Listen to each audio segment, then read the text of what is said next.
Good evening, everyone. Once again, welcome to the gray area here on the Black Man Unfiltered Network, simulcasting on the Sparta HQ Network. I'm Mr. Bennett, joined by my partner, as always, Sparta!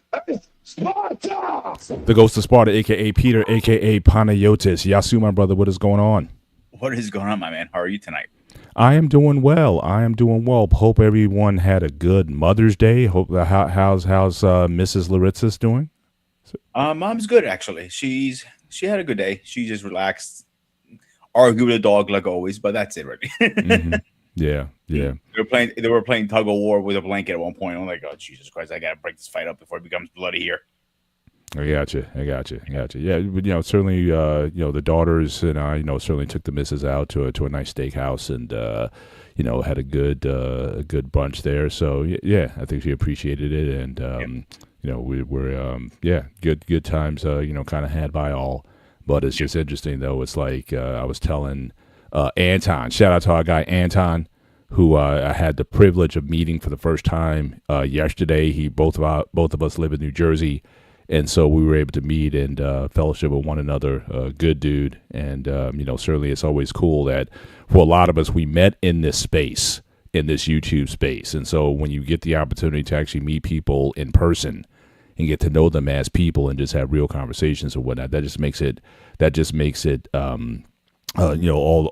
the more better. So we're already planning our next one. I think we're going to try to get our pain, maybe get Peter out and whatnot, and just have the meeting of the certainly of the crew, and to continue just to build content and whatnot. But I really think that it just adds a dimension to the show when you can know people personally and not just through through social media or texting or emails or what have you. So it was a really good time, certainly had by all, and definitely looking for more content in the future. But good to have you guys here certainly tonight. Make sure when you come in, make sure you hit the like button. Certainly as you come in tonight, really certainly it helps the algorithm on the show, and certainly if you want to support the channel, again, I was always streaming at the bottom. Yeah, Black Men Unfiltered. Certainly, you can drop a Cash App or the Super Chat, the Black Men Unfiltered, and then certainly anything that you want to give to us personally, you'll see here. Certainly our Cash Apps scrolling at the bottom of the screen. But we want to kind of have this conversation again. It will be a conversation again. We're not economists, all right? I'm no Feynman or any of these guys. I'm not a Thomas Sowell. I'm not any of these guys. But I wanted to talk about this. I mean, we've been the last few shows that we we talked about a lot of economics. So we started this off around tax season. So we talked about 501c3 organizations and how these organizations can acquire billions of dollars and pay no taxes. Certainly these institutions are set up to go around tax free. We even touched the sacred cow, so to speak, of should churches pay taxes, as an institution. And then we talked about, just tax systems in general. Is the progressive tax system that we currently have, is that the best way forward for us? Or maybe we should consider maybe a flat tax, so that is oftentimes cited by libertarians as a different way of doing things, or even a regressive tax where you actually get taxed more the less you make. You get taxed more so as an incentive to get people to even make more money, so in other words, earn more so you pay less taxes, which is kind of like the system that we have now, given all of the tax havens and the shelters and ways you can sort of hide your money and keep your money from paying taxes on. So we kind of already have that, I think, to an extent where, a lot of wealthy people aren't, and again, that's a debate also whether or not are wealthy people in fact paying their fair share of taxes. But I think we're going to kind of bring this whole kind of money economic conversation to a halt tonight. So again, the idea is, could we, and again, for some of you guys, I know your heads are going to explode when you hear the question, but again, can you live without money? Is it something that we can really, if you just decide to make a move to kind of live off the grid, could you do it? Because a lot of people are starting to choose that option. Again, some of the examples that I've seen so far, some of them are like, you talk about really living off the grid. Like it's not necessarily in my view the most productive way of doing things, but certainly for some of these people they might have started out maybe to okay I won't spend money for a month, and then somehow they were able to stretch it out to 2 months and 3 months and whatnot and kept it going. So we're gonna have that conversation tonight. That can you live without money? And as you see from our from the title slide of the show, we're kind of borrowing from the Dark Knight, which is certainly my second favorite Batman movie. I must say. I mean, nothing will ever replace the Batman 1989. That's still my favorite Batman movie. But the Dark Knight is definitely my number two when it comes. What's yours? It's Dark Knight. I think Dark Knight killed it. Yeah, no, it is. It is no question. I mean, Dark Knight was an incredible film. And I know Eric for some reason doesn't like it. Shout out to my guy Eric. He's not a fan of the of Dark Knight. Anything modern, Eric hates. Let's be honest here. If you bring anything modern into like anything in this 20th century or 21st century or right now, he hates with a passion. I have gotten multiple disagreements with the guy about it, and I told him, dude, you gotta get with the times, bro. I know you like the different eras of when it was back was different and special, and I understand that. But anything new pop culture wise, he hates it with a passion. Mm-hmm. Yeah. I guess he appreciates some of the original content. Shout out to Black Man Unfiltered. Yeah, Dark Knight is one of the best, man. Yeah, it was incredible. Like I came out of that movie like kind of awed, like shocked, like like what did I just watch? It was so jarring. And yes, we definitely appreciate the thumbnail. Thanks for putting that out there. But again, there's a scene in the film where he basically burns down a pile of money, and it's like like for a lot of the criminal elements of the time, money's always been a motivator. But it seems like with him, I think even Alfred said the line like some people just want to see the world burn. Like he kind of lived to see chaos, but he wasn't even though he would use money, but it's not what motivated him. So he would just take a match to a big giant pile of money and burn it up, and but that's not what motivated him. And we see that too. How much of what we do, the actions that we do, are motivated by the acquisition of money for money's sake, and not for something either honorable or nefarious. Like in his case, obviously, he had to get people to go along when he had to acquire certain things in order to do what he did. But certainly, but that wasn't a thing that he would, didn't matter what it was. It was literally paper. So what were your thoughts for that scene? Before we get into the Dark Knight series, was the most accurate theater movie that made as Batman to point A, because Batman is very dark, very broody, but we see Batman more like this little two shoes on the cartoons, and that's why people go to the 85 version more, because that's what it was. But the Dark Knight originally, the first issue of Batman, he had a gun. People forget that he was using a gun, and people forget how brutal Batman was. He didn't take mercy.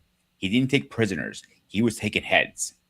So with that scene, Joker was a messed up head person, completely. And him burning his stack of money can tell you how screwed up in the head he was. But in a point, he was right. You could live without money. I don't believe money makes happiness. It makes you more comfortable in life. So you cannot depend on the money to make you happy. Listen, Paul, me and you have made money in the past before we met. Sure. Sometimes, you probably made more, I made less, I made more, whatever. I don't give a shit. But I realized over the years, as older I am and grayer, and before Greg makes a comment, fuck off. So getting wiser made me understand you can work all these hours. I do it. I still do it because that's what my title requires me to do. If I had a choice, I wouldn't do that anymore at this age, because it takes time away from my loved ones, the people who matter more to me. I can make money anytime. Like, remember Comic-Con? Do you remember how much I blew on Comic-Con on you guys last year? Yeah, in cash, by the way. It was like, he comes in, first of all, it's like, I was like, I'm acting as his bodyguard because this guy's, bringing 4 bills, in cash to these events or Did whatnot. I And sweat it one bit? Did I was like, shit, I shouldn't be spending this. I should be nah, spending nah, money it. doesn't, money doesn't sway in the way a lot of times people do, or people again brag about, the sort of money they make or whatnot as well. But it's just not a fact. It's like, I think with you, I think you value relationship. Yeah. And certainly money is certainly something that can certainly help, or to have better experiences in relationship. But at the same time, you can't replace the relationship itself. Like if we didn't get along, it wouldn't matter how much money that you had. Correct. We wouldn't be able to really do enjoy that time. So I think it is a multiplier of whatever the quality or state of a relationship is, or it will reveal what that relationship is, but it certainly can't replace what that relationship is. So, And another note, if we didn't get along, obviously these spaces wouldn't be exist. The gray area wouldn't be this. The person hang out on my channel wouldn't exist. Spartan Student Network wouldn't exist. None of this would exist because we built a relationship, a very strong relationship, I believe, at this point. mm, And to the point I consider one of my close friends. And a good example, when Alex passed, you were the first one I called, if you remember correctly. yeah, That's how close our relationship is. So that money didn't mean shit to me, to be honest with you. Didn't give a fuck. mm, Because I can go to a work for a couple of days and make it up and not double it, but triple that very easily. hmm Because I can get some side gigs or whatever. Money never stresses me out. As long as the bills are paid and everybody's happy and healthy, those are 3 key words I like. yeah, yeah, Just for can sure, go kick rocks, in my opinion. And definitely. speaking of the devil, Eric's in the house, by the way. Yep. Shout out to my guy again in the building. Certainly as always. Appreciate your support tonight. But yeah, but And it's I'm gonna roast him. Dark Knight. It is a better movie than Day. you're gonna get him started. But he does thank you for the hospitality that he showed last year, certainly at Comic-Con. So certainly wanted to acknowledge that. But yeah, but some of this, but some of this stuff. Yeah, shout out to again. I'm gonna butcher this name here, but it's a long name. 4840. Money talks. Mine keeps saying bye. Yeah, for a lot of people it's so. But it's interesting. I go all the way back. It's interesting. I'm kind of an '80s guy. Obviously, I grew up in the '80s, and it's interesting that one of my favorite rap groups is Run DMC. And so, it's funny. They came out with a song, a rap back in the day about it's like that, and that's the way it is. And it's just some of the lyrics from it. It just rung true. I was thinking about the topic tonight. Again, money is the key to end all your woes, your ups, your downs, your highs, and your lows. Won't you tell me last time that love brought you clothes? It's like that, and that's the way it is.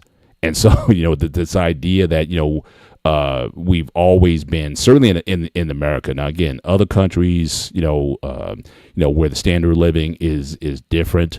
Maybe people may not be as capitalistic or in pursuit of it. I know when my wife and I went to Jamaica 4 years ago, the one thing I noticed when we were there was that people didn't have, again, a fraction of what we have across the board. Like, a guy who was driving us around, he said the average Jamaican makes $30 a day.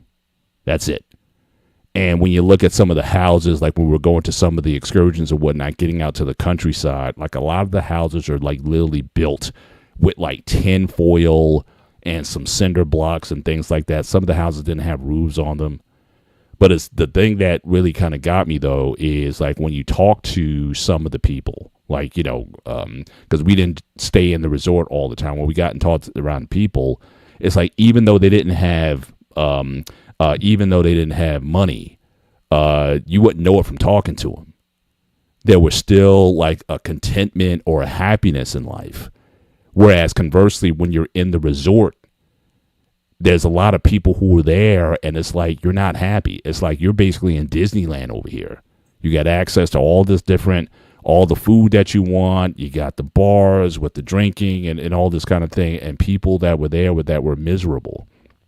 And so it certainly it leaves an impact on you in terms of, why is it that some people who seem to have everything, but there's no contentment with what they have, and you have people who have very little, but they get up every day just appreciative of life and being able to, just to experience life every day. The guy was also telling us, like, he was driving us around. You can't starve in Jamaica in a lot of places, right? Because there's food that grows wild. There's wild bananas and berries and all kinds of foods that are there that if you're ever hungry, you just go to literally just go to a tree off the road. The guy was saying, no, there's banana trees, there's all kinds of fruit trees, papaya trees and whatnot. So you can live off the grid. And again, will the quality of life, at least the way we define it, will it be what ours is? No. But the idea that we're in fact, I'm gonna quote one of the articles I'm gonna pull up in a minute. Is like we're probably the only species of animal on Earth that basically where we need money to get food, right? Every other animal on Earth can get their food from wherever, but we're the only ones who have to attach. At least the thinking for a lot of people is that we have to attach money in order to get food, and that's just something that struck me also. Is just the mindset here, certainly in the developed nations versus those that maybe where they don't have as much, but at the same time, their quality of life in terms of their mindset is something to envy. It's funny in a you lot said this yeah. because I'm gonna go back to my roots in Greece for a minute here. Even to this day, I still have friends in Greece. You know that I still have family in Greece. I talk to them like, "Oh, I'm at the coffee shop. Will you just complain about bills? Yeah, fuck, what are they gonna do? Go to collections? I'll pay when I have time." They prefer getting a beer or a coffee, their cigarettes, and going to the coffee shop, hanging out, or to the local bar, or hanging out at a pool hall and having fun, than worry about their bills. That is a priority. Having good food on the table, that's a priority. Yeah, having a roof and all that stuff is a priority, but it's not like if the credit cards companies are calling you. What can they do? They can take my house away. And they have a good point. And that's why a lot of them are less stressful. And that's why I think our lifespan as Americans is so short, because we're always stressed out about bills. When the last time you were not stressed out about bills, Paul? The last time? Yeah. But I mean, it's gotten better. But I think one of the things that we've committed ourselves to, certainly over the last 5 years, is to pay debts off. I mean, that's just been like a mission. Like, forget, vacations. Will if we have the opportunity to do so, but we put ourselves on a path to pay down a lot of the bills, and that was just something that was that became more of a priority to us over the acquisition of things, because we have most of kind of what we need. Like, yeah, I may buy. I'm a Marshallaholic. I love going to Marshalls and TJ Maxx stores and whatnot. If I can find something on the cheap or whatever, I'll get it. But again, I'm not trying to buy or spend exorbitant money. Like, I would never pay $200 on a pair of sneakers ever. Like, that's just not something that motivates me to do things.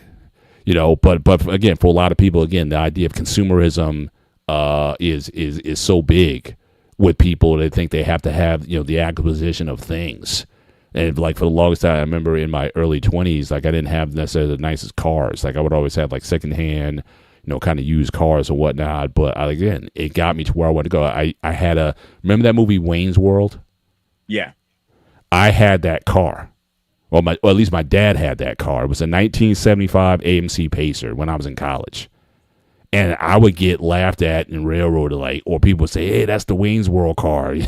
Not on the roads. But I didn't care. Like, I was, from the background that I came from, not having much to begin with, for me, it was about just trying to get somewhere, or just to improve my situation. Yeah, I'm doing these things now, but hopefully it won't be the way of the future as well. So really, there's been times in my life where, yeah, even though I didn't have much, in a lot of ways I was happier, in part because I was in the process of accomplishing something, versus just, I need to get this and I want this and I want this. Guys would talk about, what they would get when they first got their jobs out of college and what they wanted and how they had to have their sound system and they had to have just all these material possessions. And I was never about those things. I was just looking to, kind of get to level, because like I said, the background that I came from didn't provide me a good floor to start with. And so, for me, it was just about the grind and the process, more so than the material thing. Because that's another thing about that. As soon as you take something off the lot, like you buy a car off the lot, it depreciates like right away. It's like, it drops like 30%, like within that first, just like, as soon as you buy it. So, the trinkets a lot of times that we get, we have to ask ourselves, like, is it really worth it? But to entertain the question of, again, do we really need money? I mean, can we live without money? Now, Run DMC said, it's that's the key. Again, love won't buy you clothes or whatnot. You have to have these things, but at least, having the conversation, can we think about ways where maybe we can make our lives a little bit easier, stop stressing over things that, that oftentimes besets us, and can we just think differently? So, but let me share my screen, and I just want to kind of go through just a few of these here. And again, I'm going to drop the links in the chat. You can certainly look at this on your own. And again, what I'm not advocating here is people just kind of, get an RV or used RV and just live off the land per se. But it does offer some things that again, worth considering. So again, the article here, or the blog, I'll put the blog link in the chat. You guys can again look at this certainly in your own time. This idea, from Chris Skinner. Again, can you live without without money? And just a couple excerpts that I saw from the article. So it talks about, again, living without money runs counter to most of our cultural understandings of success and happiness. However, it is a choice that more people are leaning towards. In addition to a decrease in stress over financial concerns, living without money offers many possible benefits, such as reducing environmental impact, increasing your understanding and appreciation for what you have, and helping you to live a more purposeful life. Even if you decide that you cannot live without money, there are certain techniques that will help you reduce the wastefulness of your life. And even then, that was something I noticed just recently. Like I said, my wife and I, for our anniversary, went to Puerto Rico, and we saw like a big contrast between like the traditional Puerto Rican sort of landscape and what's being built there. Like I said, T-Mobile, right outside our hotel. Like if you just walk out our hotel, it's right there. They built this huge multi-million-dollar entertainment complex, and it had everything. It had all these restaurants. It had laser light shows. It had a 3,000 seat movie theater. They had zip lining. It was almost like if you ever went to Vegas and Fremont Street in Las Vegas, and they got the zip lines and things. It was basically this big amusement park, and they're building up. And it's obviously it's eye catch. It's going to catch your eye, and obviously it's driving a lot of money into the island. It's giving jobs because people are have jobs. They got to build stuff. They're building more hotels. But then you're asking yourself also, when you look at it too, it's like this is just gaudy capitalism right here. Like, is the character of the island or the culture of the Puerto Rican people kind of being compromised by this big investment in capital money into making these giant, big American laser shows and entertainment shows? They had arcades where, we've all played coin-up video games, but imagine going and playing a coin-up video game with an 8-foot screen. It had that kind of excitement to it. And like I said, it on the outset, it's catchy. It catches your eye, and you're like, wow, this is cool. But then it's like you just help feeling that there's something. It almost feels like a Faustian deal. It's like, are you losing something? Are you losing the beauty of the island, replacing the natural landscape with flashing lights and bling and whatnot? Is this really what is what success is supposed to look like. And then people obviously go there. Everything's relatively expensive. Whereas I'd rather go to. I mean, one of the things that we did one of the days we went to the rainforest. We stopped at a little hut of a restaurant because we wanted to get some real like authentic Puerto Rican food. And so no, it's not the triple cheeseburgers or the big stuff that you get at those restaurants that are at the T-Mobile Center. But again, it's still, there's something to the simpler life that I'm learning in my older age that I'm saying to myself, it's like, look, do I need all that bling in my life? Do I need all that, to have a good time and to appreciate life, having all those extras? The problem I have with that comment, Paul, when you see not all, so I don't want to offend anybody, but a lot of American Puerto Ricans are about the show. They're buying their expensive cars, the sneakers, all that stuff, and it makes me scratch. How the hell do you come up with this money? I see it all the time, and you probably do too. And like you might wonder, like how, but I work 10 times harder than you, and you have all this stuff. I don't get it. And you said to me in PR, it's completely the opposite, right? Well, it's a contrast. It's like, again, you see, again, the capitalism, like the big push for development there. But then you get a chance to, again, when you get into the rural side, into the countryside and whatnot, you see, again, a simpler lifestyle. You still see, like, goats, like, on the roads. Mm-hmm. You see people living more of a farming type of lifestyle. You see them, again, just a less stressful existence. And you wonder to yourself, it's like, who's really better off? Like, what does success look like? Is it, again, the shiny object, or is it just observing what God already created? Have we lost some of that? I mean, even where I'm at now in New Brunswick here, they're building like the whole city is just being built up with just corporate buildings and whatnot, where you can barely see the skyline. Like you walk in certain, like on the main George Street, New Brunswick, and all it's everything is like shaded because the sun can't even really get down like to the main street unless you hit it at certain times of the day. Because the whole skyline is just filled with these just buildings and apartments and luxury apartments at that. I mean, it's not cheap to live in these places.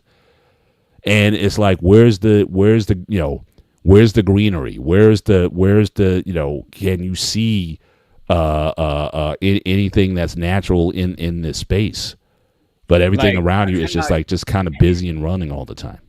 I kind of give credit to van lifers because you see a lot of those van lifers popping right and left. Yeah. They drop, all their money, all their savings. I really don't know. I'm going to throw a number, maybe 20, 30 grand into it. Mm-hmm. Do all the, those modifications to it. And they live going town to town, traveling the country or the world. Yeah. And they're happy. And like shout out to Trent the Traveler. He's one of those guys I follow. And I see him, the guy is always happy. I have not seen, and he doesn't shower for weeks. I'm like, that part, I don't know about you, Paul. I got to shower every night. I'm like, he can be stinky. And he travels with his dog. He has a pet, and he's always smiling. And one thing he cares about is good food. And that's it. Sometimes he experiments with recipes in the back. I'm like, it makes you wonder, like, what the hell we're doing wrong? And I'm not going to lie to you. I consider getting an RV and just, living out of that. Yeah. Well, it's interesting. When I was working in the South certainly this year and even last summer, the hotel that we were at, there was like an RV park that was next to the hotel, and people would come in if you need like a long term, it's like a rest area, and people would just be there just to kind of relax and whatnot. But that's something. Let me ask those in the chat: if you get to a position in life, okay, your kids are grown and whatnot, and you're near retirement, would you pull that off? Where you get maybe not like a van, but get like a Winnebago, like something that's somewhat comfortable that you can kind of sleep in, and would you simply just live off the grid, no property, and you just drive from place to place, see the country, that sort of thing. Could you sign up for something like that as a lifestyle, maybe even for an extended period of time? And again, Personally, maybe bro, a couple years doing that, you may want to, settle down and get something or whatever. But is that something that those in the chat, could you embrace a lifestyle like that? Where I'm not paying water bill, electric bill, light bills and whatnot. I'm just not doing this just constantly paying into the system, into the grid, or being part of the grid, like the Matrix, right? You decide to take yourself out of the Matrix and simply just live off the grid. Would people consider something like that? Go ahead, Pete. so personally, I couldn't do that. I'll be honest with you, because I thought about it. I'm like, I like my, I like myself. You know what I'm saying? As much as I hate saying material things, but I like, my comfort zone. You know what I'm saying? Mm-hmm. And I don't see that. And they're not 100% off the grid because some of them use Starlink, to be connected to the internet still. But you're like, I would probably say you're like 85% off the grid. But one thing I did learn through watching those, like water supply, there are a bunch of public places you can get water for free. A lot of places you can dump your sewer for free and your garbage. They have public places you can do laundry for van lifers and take showers. So, do you really need a home at this point? I want to say probably not. If you know where to go, and there are all these apps now, like X camping or something like that. It's called. It tells you where you can camp, when you can, where street camping, stealth camping, all this stuff. I'm like, wow, Mm-hmm. they really have gotten very far with this shit. Mm-hmm. Like I would Now never. King made it. Yeah. Now King made a comment. Now again, congrats certainly to King and Michelle, who just recently they entered into a domestic partnership. And interesting note here is that we're sort of planning this a decade from now, which means that you guys plan to be together for an extended period of time. Hang on a But second. shout out to you guys I'm for glad you're making okay, that leap. bro. I'll hit you up on Tuesday. Glad it wasn't anything serious. I know you Yeah. had a little scared today. Do yourself a favor. Stop trying to tackle things when you're out in public, please. Yeah. It doesn't work your heart really well. No cannibals either. Yeah. In fact, he was literally just on his show prior watching. to our show starting. So again, King, if you want to drop the link in the chat for the show that you just did, so people want to kind of get the skinny on what happened earlier, please go and do that. But yeah, make sure you take care of yourself. So again, so that a decade from now, that you and Michelle can in fact do those very things. But that is certainly something that again, hopefully you stay healthy. I'm pretty sure you want to see your grandbabies one day too. Grandbabies. Oh yeah. He's got a daughter, and hopefully she decides to make that move. So yeah, definitely there's a lot of lives still to be lived, and you certainly want to be around for it. But just to revisit, so people have actually written books on this idea of, again, life without money. How can you, again, live off the grid? And so here from Pluto Press, again, life without money. There was another site that was cited in the link that I sent. And again, I'll drop these links in the chat. You guys can certainly look at this up later on. So this is not necessarily what I'm talking about, but she's been able to do it. So this is an Australian woman, and she's lived, hasn't spent money in 5 years. Again, so how has she been able to do it? Again, offer services instead of cash, share and swap, don't waste anything. Again, growing your own food. Now, again, how much do we think about or talk about how bad the food supply is here?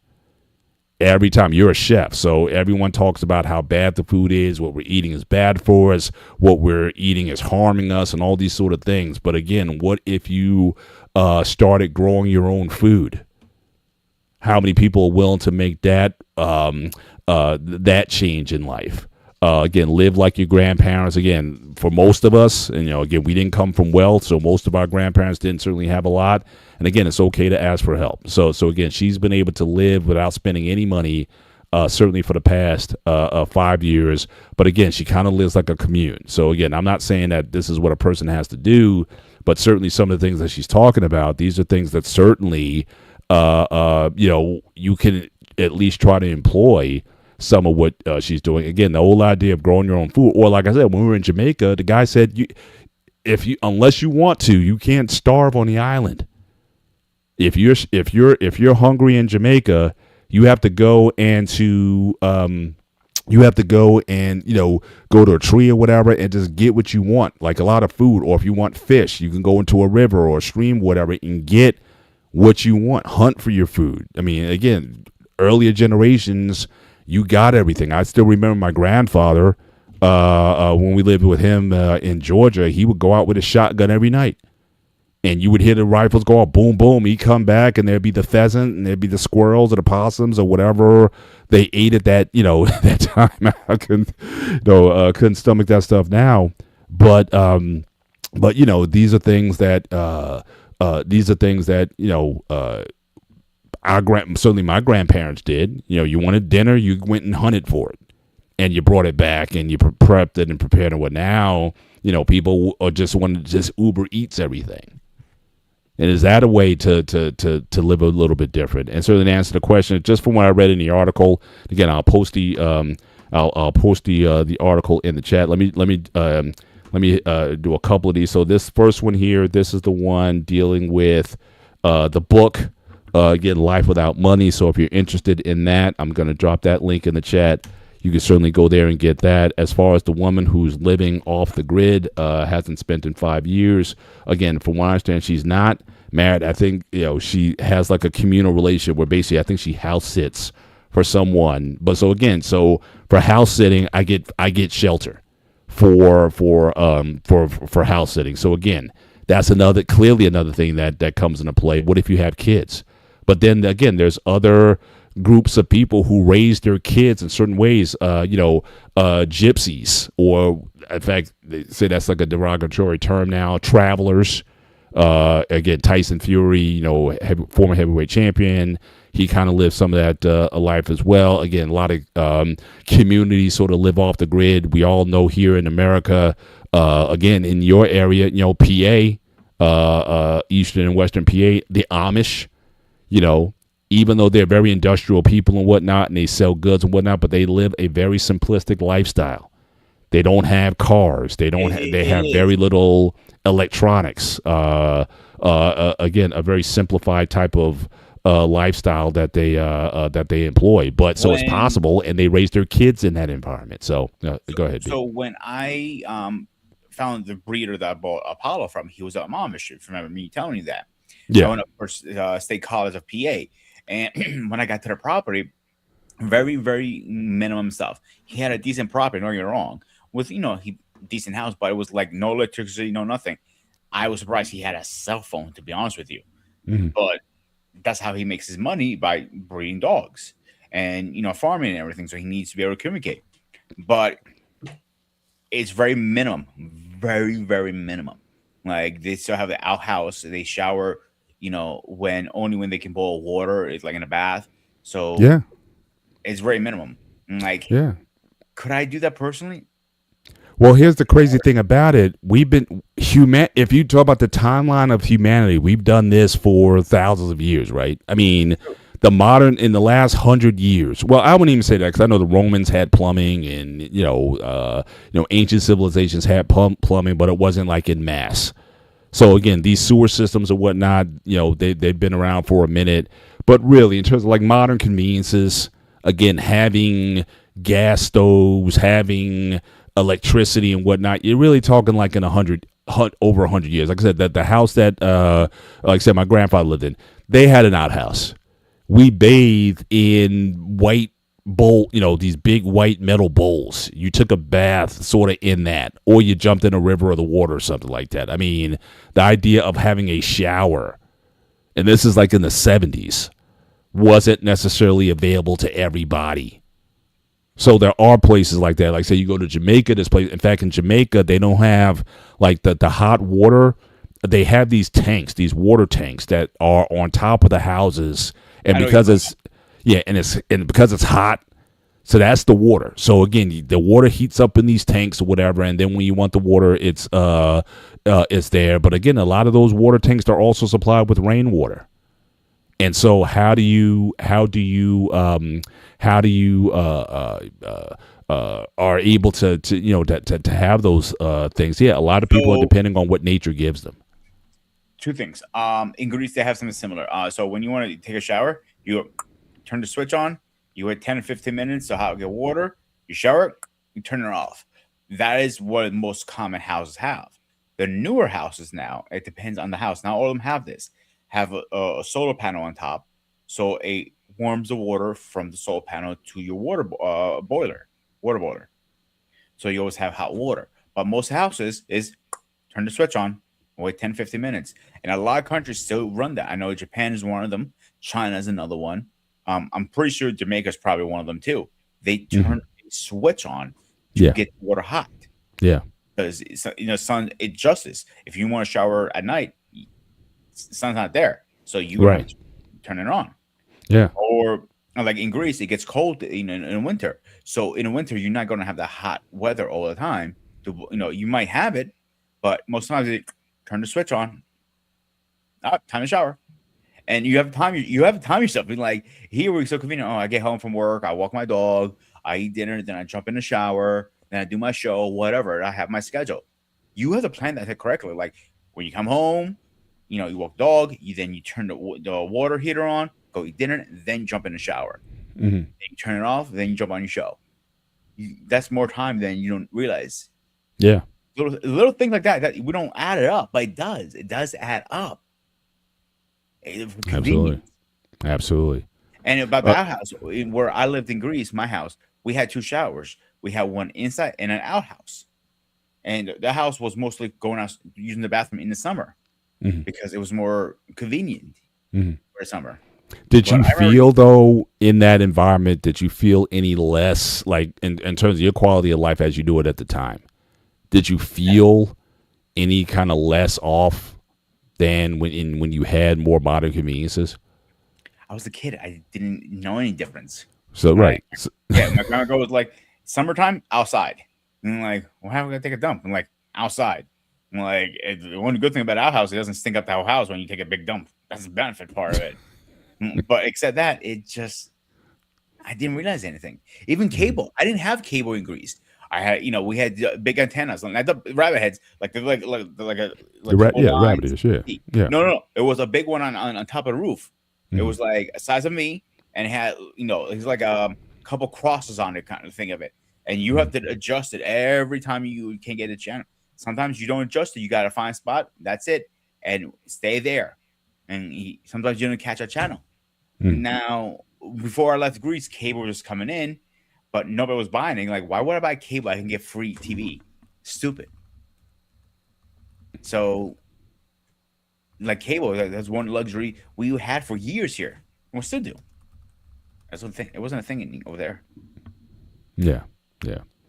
Certainly, shout out to MH Hemp 15. Again, thank you for being part of the conversation tonight. Like, again, property taxes. So, again, the idea of trying to live off the grid. But, again, if you have any kind of property that you're living in.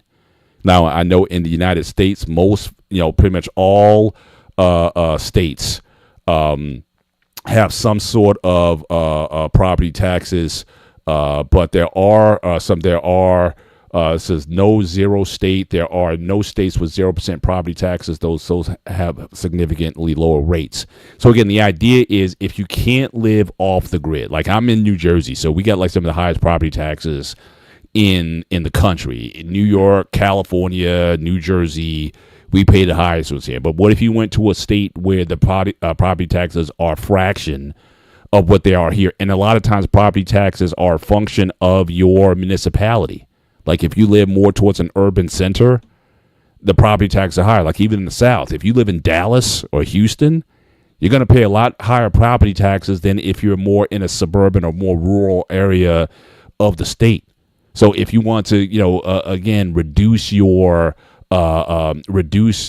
you pay, some of it, are you willing to live in another area? And think about it also, property taxes for the most part are, a lot of them, at least in my area, most of my property taxes go for education. They give me every quarter I get a bill and it breaks it down what my property taxes are and where the money, what percentage goes here. About 60% of our property taxes go to the educational system.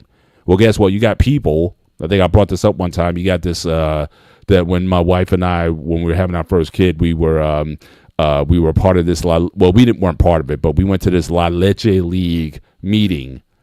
And for a lot of these people, they definitely live off the grid. Like these people homeschool their kids.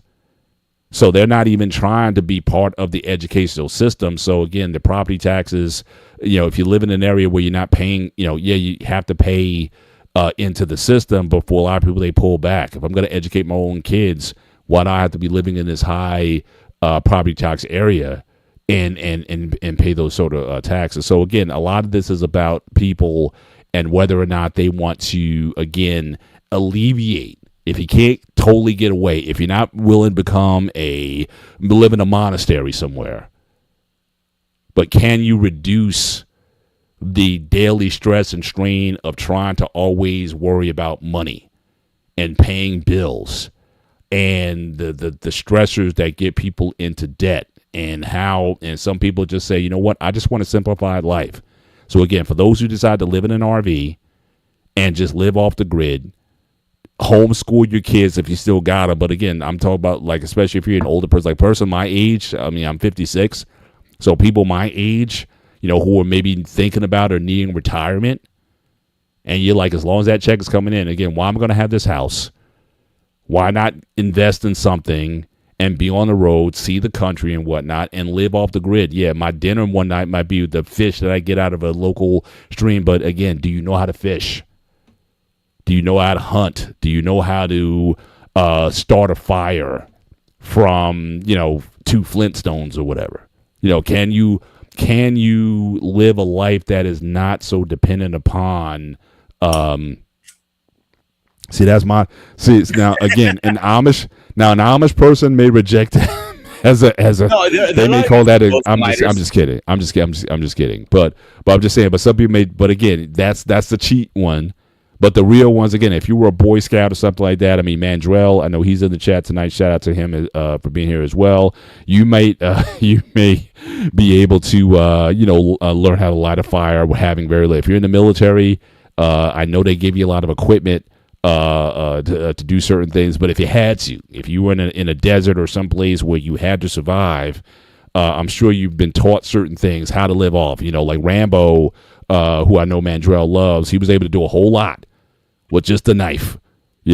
Hunt for himself, make weapons, start fires, do all kinds of things just off of that one tool. As long as he had a knife and he had a compass, and he was able to do a whole lot. And are people in positions to fend for themselves if they had to? And that's also part of this conversation. If you don't want to live on the grid, could you sustain yourself in your life? Could you learn how to grow some things? Learn some basic farming, get some seeds and plant your own gardens or plant your own, grow your own vegetables and whatnot. Get some fish or whatever. If you want to be real game, maybe hunt some wild boar or whatever and live that way. There's people who do that. For some people, it's a much more simplified lifestyle. And we take for granted in this country, like there's countries around the world where bugs are still a food staple. Bugs. People eat locusts. People eat, just different. You go to some of these countries and they got stuff in there. It's like, I can't believe you guys are eating this. But is that something that human beings can eat it, or you're just not conditioned to it? But again, could you do something like that and live in a way? So again, we talked about Rambo does that. Even the Equalizer, right? I think the last Equalizer, he was kind of living off the grid. Again, I don't know how he got his money, but he was able to certainly, again, live a life and wasn't worried about making a living, or the living that he had was a very simplified one. So how much of this is just ourselves just being too materialistic? I think we're also set in our ways, to be honest with you, Paul. Like, we're so used to going to the store and pick up eggs. We're so used to going to getting coffee from Wawa 7-Eleven. That is a comfort thing. Mm-hmm. We're so set in our ways. Like, weekends, I order breakfast for me and my mom. I'm comfort thing, because the last thing I want to do is cook on my day off. But it's a comfort thing again. Mm-hmm. Think about it. and has right. And so the questions I would have then, have those comforts, has that made us better? It makes us more weaker. Yeah. Simple. I mean, we want these conveniences, and is it something, a function of? And again, whether you live in a capitalistic society or communist or socialist society, I mean, everything's tied to money. So again, I don't think anytime soon we're going to get away from that. Although people do worry about things happening in the near future. People are. I heard some early forecasters. We may get another recession or depression, like global. Depending on what happens in the Middle East and these things that going on. We've had them in the past. Church. That's the funny thing. Yeah, so I mean, we've had these things in the past. So again, what if it gets, and that's another question too. Can capitalism, at least the way it's currently done, is it sustainable? Can the markets be, 100 years from now, are we even going to have these things in place? Or are they going to crash? And that's why, again, a lot of people are looking at other currencies. We talk about cryptocurrency and, these different currency engines that people are building. Will they be coming out? I know you had a couple countries. I think we talked about that last week. You got a couple countries. I think there's one country in Africa, and there might be some Euro country that has adopted crypto as a medium of exchange. But, again, how certain or how sure are you of that being there? So what if the whole economic system of the world collapsed? Which isn't an impossibility. If a war breaks out, if World War III breaks out, and markets get destroyed and whatnot, then what are you going to do as a society, or what are you going to do as a person? You have a family. Could you live without money if you had to? Now, Mandrell said certainly in the military he can live off the land forever and survive forever, again, if he had to. But how many of us have had that kind of training in order to live that kind of life if situations were such where we had to do things? I mean, and we even seen, like, even when we had like hurricanes, I think when Hurricane Sandy came through here through 2015, you already saw what the impact was in terms of people's mindsets and things of that nature. When you have like a couple days without power is one thing. When you go like a week or two without it, things start to change very quickly. How you move starts to change very quickly. What if you didn't have these things? Are you built to survive and endure without those? So these are just things to think about. Are we happier in these developed nations where we have all of these options and safeties and comforts? Or would we be better off if, at least for a time, we could have a more more relaxed way of living? And would you be willing to? At what point would you be willing to give that up? But that modern society for something that's I'm sorry, what was that? Are you even willing to give it up? Do you remember the movie Red Dawn, any chance? Yes. Okay, which one do you remember? The remake or the original? The original from the 80s. They came out in 84, I think, Red Dawn. Okay, 84, 87. Yeah. I watched the original and the remake. Both are pretty similar. So they were forced into a war. I believe the original was with Korea, was it? I think, was it? Do you remember, Paul, any chance? Well, the original film, no, that was Russia. That was definitely okay. The Chinese was the remake then. So not Korea. I was actually wrong. So these kids were forced to live off the land. Mm. But the one guy, I believe he was Special Forces Army, I'm not mistaken. The guy who plays Thor, he's the same actor in it. He taught them how to live off the land, how to hunt, to build weapons out of nothing, out of junk. Yeah. So they were able to do it. If we were forced to, I don't think everybody will be able to. Only the strong will be able to. Yeah. I can safely say myself and you, we will struggle at first. But at some point, we will figure it out and make it work. Yeah. I think that's one of the reasons why I think I've been a fan of military service. Like, I'm now, again, may not be the most popular thing, but I'm a fan of the draft, or at least I think it would be good if an 18-year-old or 17-year-old, if they spent a year or two in the Army learning basic survival skills, whatnot, use of weapons, defense, what have you. I just think that's just part of being a citizen. Now, I think in Greece, I think military service is mandatory, is it not? Correct. That's why I have the warrant for my arrest out in Greece right now. Get out of here.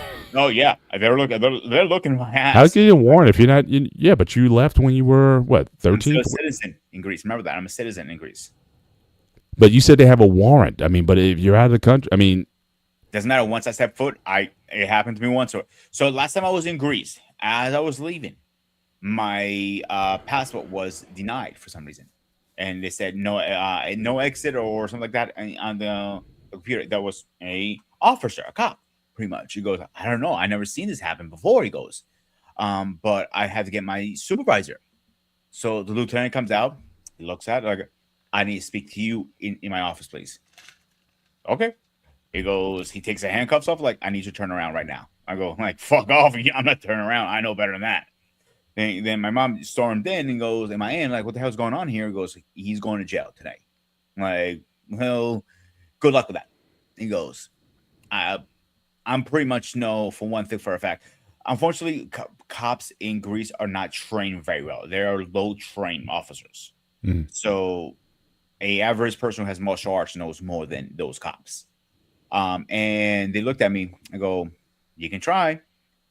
And after arguing him, he goes, I'm going to let you go, but you have 3 days to report to your station.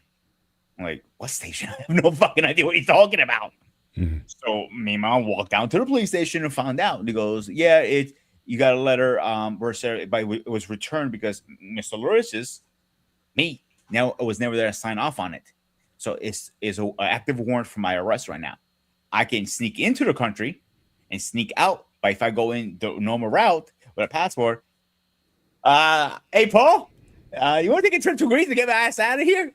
I'm like, the only way if I can get rid of that warrant, I spoke to the council or the embassy.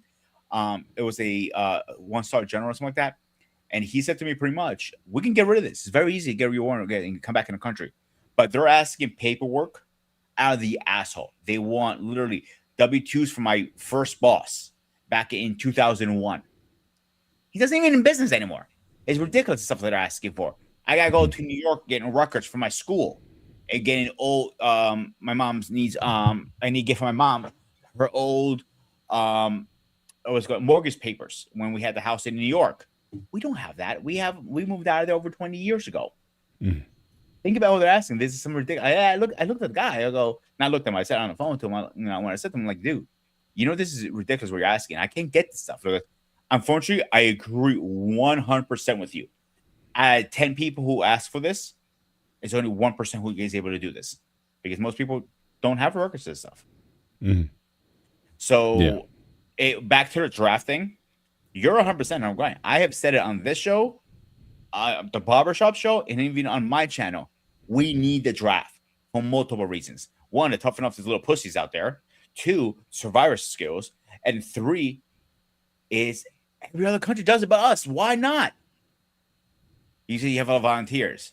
And if majority still in the chat, Anton too, if you guys disagree, please tell me. I'd be happy to have that discussion. But I think we need the draft more than ever. But not this current military we have, like they're allowed to have their cell phones, or you a little too harsh, they go report you. No. I mean, a real military service, like it was. You fucked up, you get smoked. Simple. That's how it is. Same thing at work. You fuck up, you get your ass shoot out. Simple. Yeah. And again, we're not trying to paint. I know.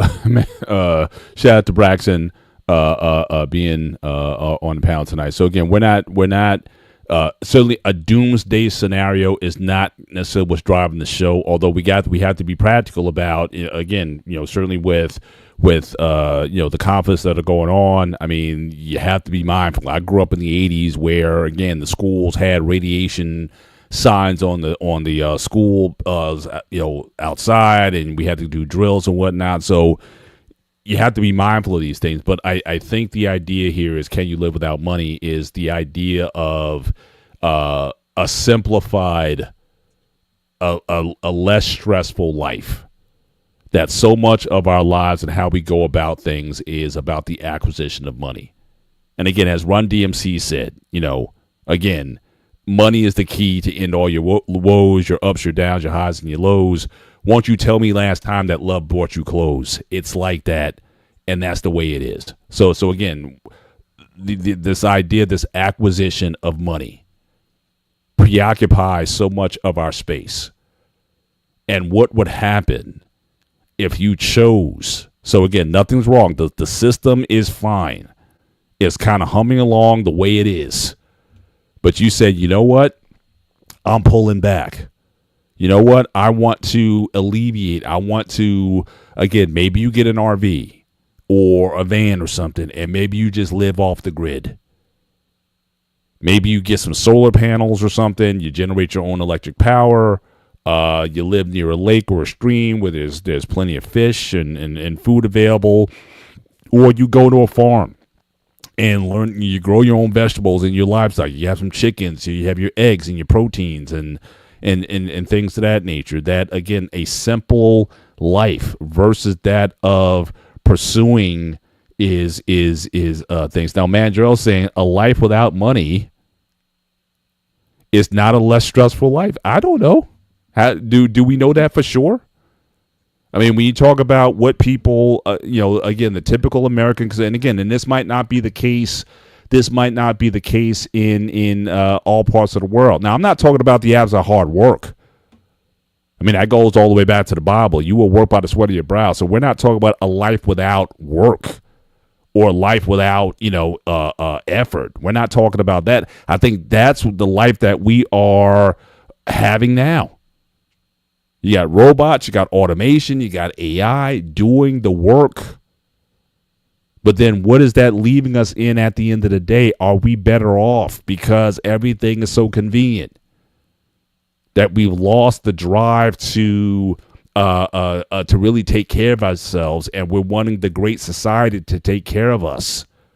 I mean, we're turning almost into like the Jetsons, where it's like, by a push of a button, George Jetson would go into work, press 3 or 4 buttons, and be like, "Ooh, I had a hard day today." And he's like, doop, doop, doop. Is that where we're going? So again, this idea is, I'm not trying to make life less stressful per se, at least, or to say that it shouldn't be hard or that there's no work involved. But we're constantly pursuing money, trying to acquire things. But again, are we better off? That's really the thrust of the conversation. Now, what if you dialed your lifestyle back and not have to have all the latest gadgets and trinkets and whatnot? That you enjoy nature more. What if you lived a life like that? Would we be better? What some people are choosing to live that kind of life instead.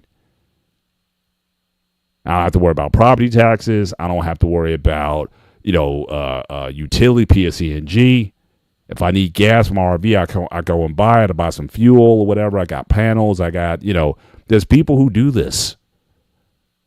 And like I said, when you travel, and you know this, Mandrell, more than anybody, you go to different countries and people don't have a fraction of what you do or what you have. And at the same time, those people you wouldn't know it from talking to them. There's a tranquility about a lot of these people, whereas the people in the resort are the biggest whiners and complainers that I've ever been around. It's almost like you don't want to be around them. They waste. That's the thing, too. I mean, when you live this more simplified lifestyle, again, what you grow, you eat. When I go on cruise ships, when I go in these resorts, the amount of food waste is evil, in my view. I mean, we're going to islands, we're going to Dominican Republic, and we're going to all these islands where, again, the food that we waste could feed thousands of people for an extended period of time. And people going to these buffet counters and just taking food off that they didn't make, that didn't sew for. And they think, oh, it's there. Oh, I don't like that or whatever. And you just wasted a whole bunch of food. And yet I'm going to an island or whatever, and I'm seeing locals there that don't even have shoes on. And they have to struggle for their food every day. So again, there's something about this quote unquote developed society that we've created that in a lot of ways it doesn't seem like, especially when you see how other people live, it doesn't seem like we're winning. It's like and people wonder why we're such a narcissistic society. Why we're such a right now society. Why don't people have patience? Why don't people, work together like we used to? And is this all tied out to, again, this acquisition of money? And what if we just gave up this pursuit, or at least treated money in a minimalistic that, again, you truly understand the difference between your needs and your wants and use money for the things that you need and take away the stress of, I want that. That's really where it is. So, I mean, you can go into, as Braxton said, you can go into the apocalyptic situation. I really don't necessarily want to go there per se. But again, it's a case. It is a possibility that it could, given the current situation. But just as us in these developed nations, and everything's this bad. I mean, they're building condos and apartment complexes around here minimum. I mean, kids graduating college can't even afford these places. 60,000, 70,000 starting salary. It's like you'd be eating Franks and beans just to pay the rent or the mortgage in these places. I mean, we talk about the 2-parent house. First, if it's the 1-parent household or the one income earner household, then it became the 2 earning household. Now you need 2 and 3 jobs because the people who are working now, you got to have a side hustle also. Especially with internet and whatnot, you need more streams of revenue just to survive. And how much of your life do you want to be in that pursuit? That's really what drove this. That's really why I wanted to kind of broach this. And again, I used the article as sort of a starter because again, some of these guys are off the wall. You think? I mean, they're making toilets just like, oh, we'll just dig up a spot and that's the toilet, whatever, and cover it up. And the nature of compost will break it down and what. I mean, it just, they're using newspaper as toilet paper. I mean, I'm not advocating that. But what I am saying, though, is at least can we start to think about some of the choices that we're making? To examine our values, and obviously our values affect what we spend on. And is that a conversation worth having? So yeah, so absolutely. I know we got a lot of chat that came through. Yes, you still have to work for everything. Yeah, I'm not trying to take away work and farming and all those things. Yeah, that's hard work. But again, I've been around farmers, as I'm sure you have. And yeah, it's hard work, but it's good work. Going to the gym is hard work. Just doing anything is hard work. Look at what I do for a living. My job is technically all physical labor. Yeah. So I'm on my feet between 8 or 15 hours a day easily. And I hear people complaining like you're gonna get a kick out of this. So I can't say names, but there's a parking area. It takes us about 10 or 15 minutes to get to our building, right? And we had her fire her for this is multiple reasons. That was the only reason we fired her. She requested VIP park in front of the building. My boss laughed. I don't even get that. He goes, and I'm the GM.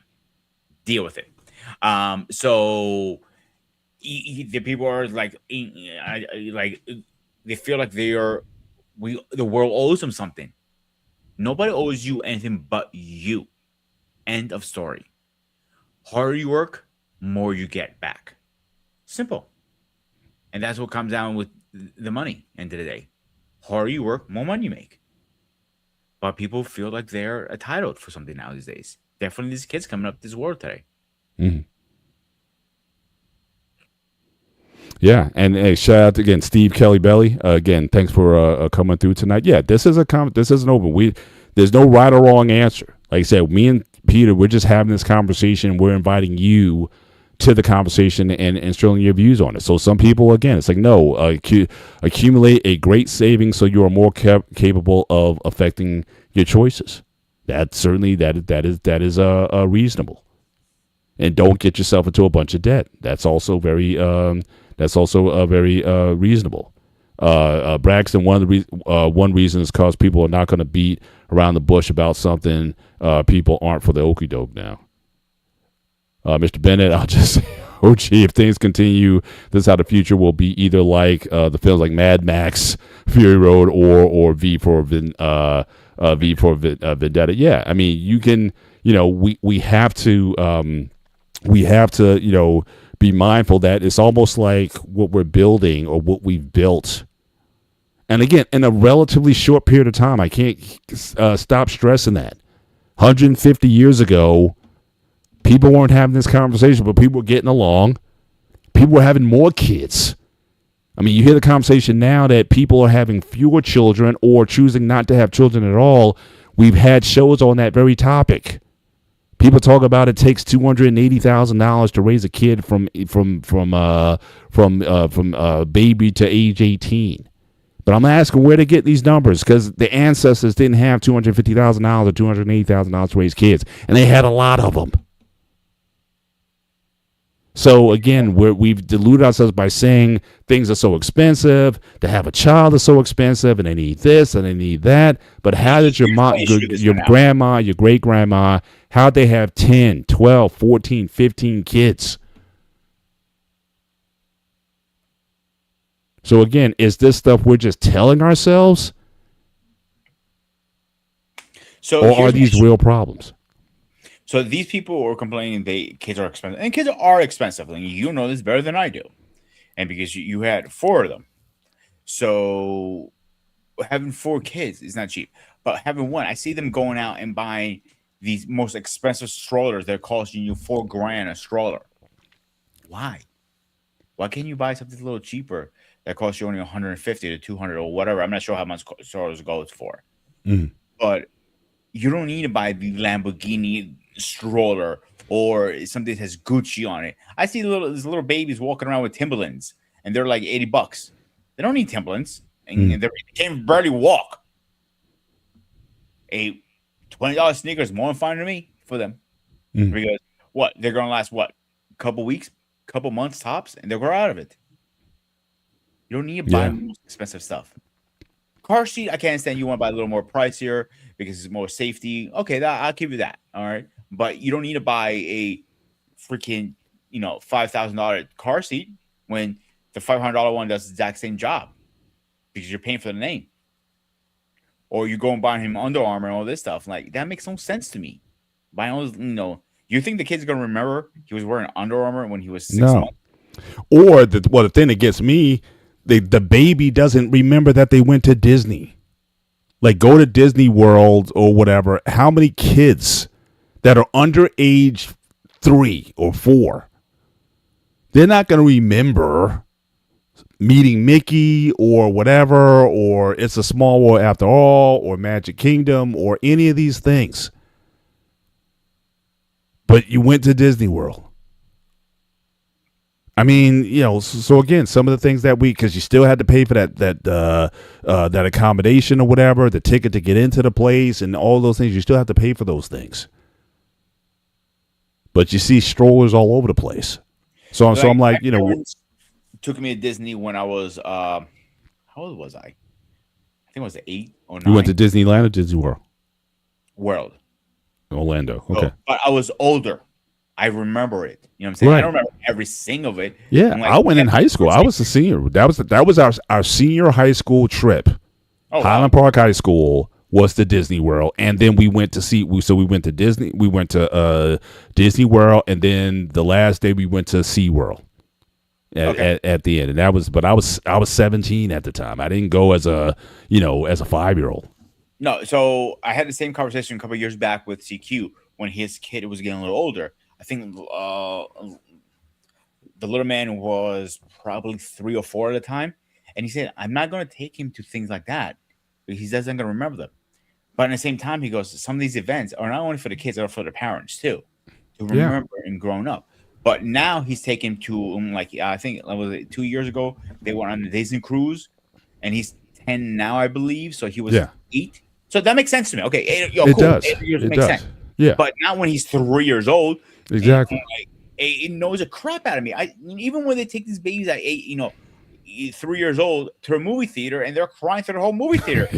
I'm like, lady, put mustard, or I will do it for you. I'm like, especially in a scene where it's like quiet, like you're trying to get it's a tense scene. You're trying to really see where the plot going and whatnot. It's very intense, and then you hear the baby crying and whatnot, and then it's like you don't want to say anything. That's just going to start a cascade because you say, why'd your baby shut up, and then they're going to bark back, and it's just going to become a thing. And so yeah. One of my buddies did once. We were watching Fantastic Four actually years ago, and he looked at him and she looked like, "Lady, we're watching a movie, so you need to figure something out with your kid." And I said a word to him, not even a word, but he was right. But most now in 2026, you say that, oh, well, you cannot tell me what to fucking do. I'm like, oh man, here we go with this drama shit. Yeah, but some things kids are not ready for, and they're making the kids experience this stuff because they're not going to remember it. Yeah. Or just like I said, what parents have your kids doing, like the activities, like you want your kid in tap and dance and baseball, and I mean these aren't especially now. I mean especially with baseball, everything's travel team now. I mean they go into a tournament. Oh yeah, we want you to play in this tournament in Orlando. How much does it cost? Oh, $7,500. How much is a bat? Oh, bat is $400. To play a sport that you may look good. You may be good at it, but again, you're talking about less than 2% of high schoolers play D1 of any sport. The only sport where you may have some traction is if you're coming out of high school to college is female lacrosse or female hockey. There you got about a 20-25% chance. We did this on BMU's one-on-one sports show. We talked about it. Those are the highest chances of a kid being able to play sports at a collegiate level or above. But those are very neat sports in very select parts of the country that offer them. But for everybody else, basketball, football, or whatever, it's less than 2% that are going to play even at a Division III school. But if you spent tens of thousands of dollars taking your kid all over the country to be in these tournaments and travel teams and the expenses of that sport, but at the end of the day, what do you have? It was just an activity for your kid. And the kid doesn't even have because you let them play all through high school, they didn't have jobs. And so you got a kid who's like going to be 21 years old and has never had a job. But you wanted to give them experiences. And a lot of times as parents were looking to live their lives through their children, the lives that they couldn't have, they say, oh, my kid's going to have this because I didn't have it. But are you really giving them something at the end of the day? I mean, my kids, like I've shared before, when my kids turned 16, they had to get jobs because we were cutting off. It's like, you're not getting an allowance from us. If you want money, you're going to have to get a job. We will give you the basics. We will feed you. We'll give you some money for clothes and some money for shoes. If you want us to pay, we're buying you Skechers. Now, if you go and make money, so we'll give you Skechers money as a floor. If you want to go and make the rest, then you go make that money, and then we'll give you our Skechers, sort of floor, and then you go get what you want. You want the Air Force Ones or whatever it is, you go and buy those then. But my kids knew from a very early age that, work is not an option.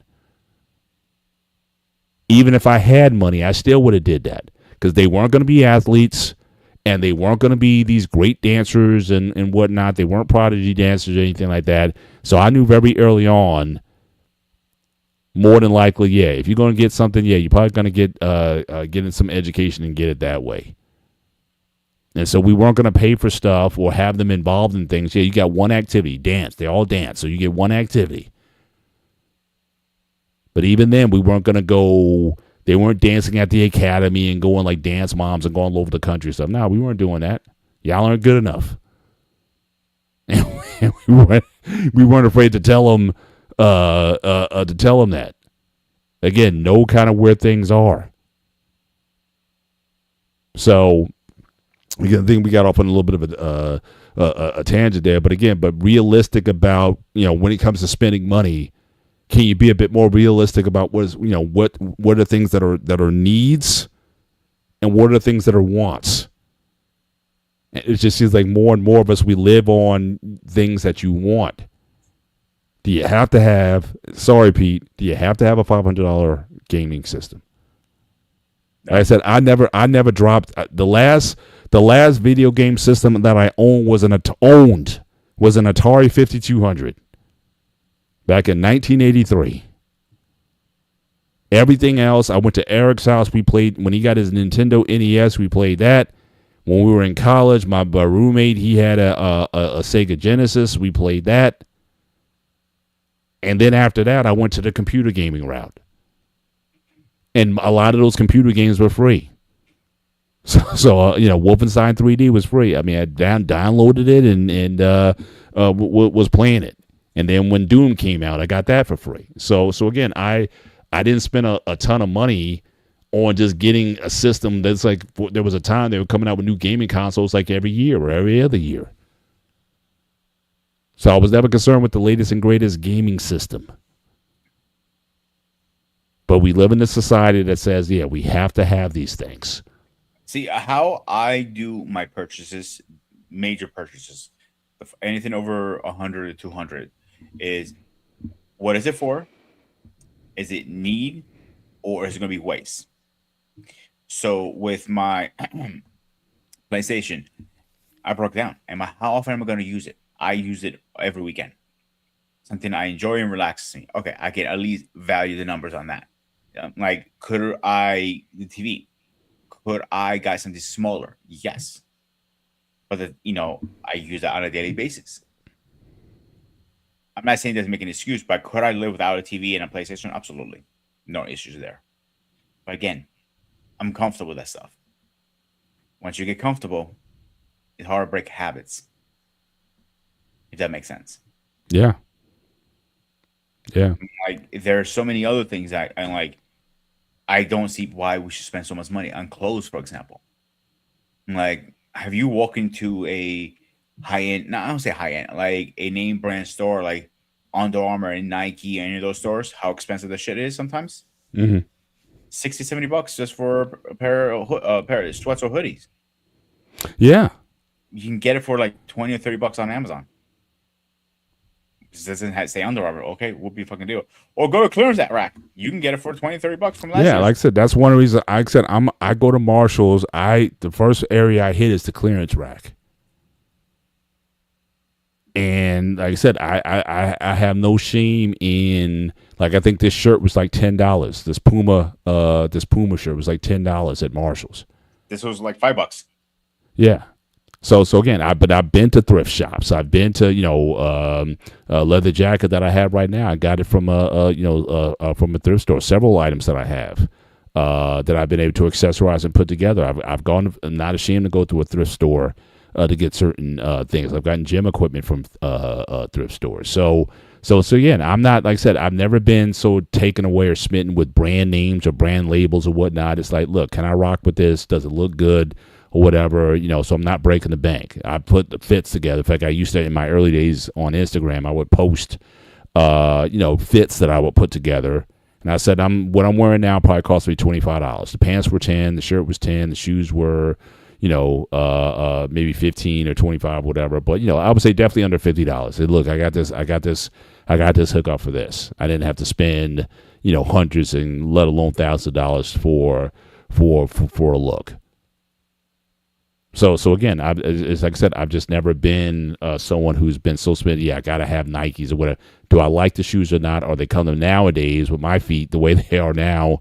I need to get I'm wearing the more orthotically helpful shoes. A lot of the Stacey Adams fancy dress shoes I used to buy. I can't wear Stacey Adams anymore. At least I'm not without an orthotic. So yeah, give me kind of like the shoe that's almost like a sneaker. It has like a sneaker sole, but it has a shoe top. So I can allow for orthotics to be in there, and I can tie them up, whatever. But even still, I just picked up a pair now for $35. I just picked up a pair of them today. They didn't flare up my plantar, and so yeah. But again, spending over hundreds of dollars on shoes now. I mean, I'm way past those type of expenses, and so really, like I said, the idea tonight is, again, can you make some changes? Now, again, if you got money, you think you got plenty of money to spend or whatever, then maybe this conversation doesn't apply to you. But for the regular people,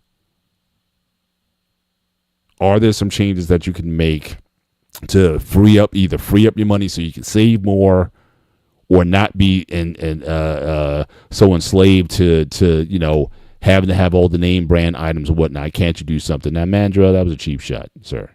I would almost say that's an ageism thing, but you're gonna get it too. Just because you said that, you may develop plantar in the next few years. Just stay ready.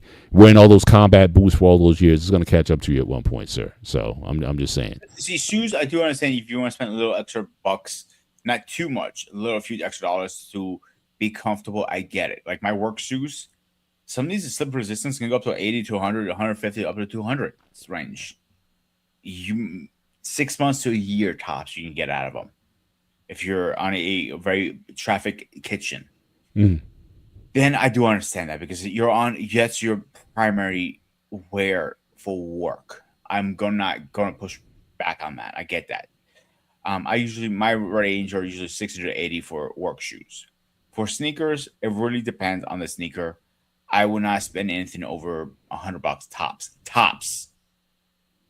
And I'm really pushing it. Like the last pair I bought was a year ago, I think, was it? Pair of Pumas, $30 off Amazon. I do a lot of my clothes shopping off Amazon because that's where I find the best deals. Yeah.